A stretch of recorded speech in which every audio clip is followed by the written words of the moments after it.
Hello and welcome to Kanen Coffee Espresso Machines. Today we're testing this beautiful Expobar espresso machine, and let's go ahead and pull a shot.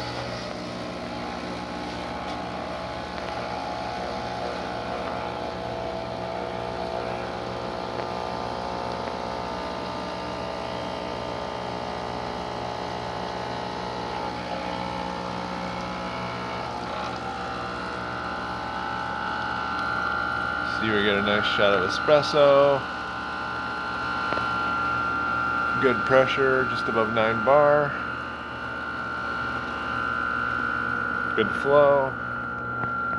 Portafilter's a little tight, but the customer didn't bring in their portafilter, so we don't really know what theirs is like, so we don't want to try to adjust it without the original.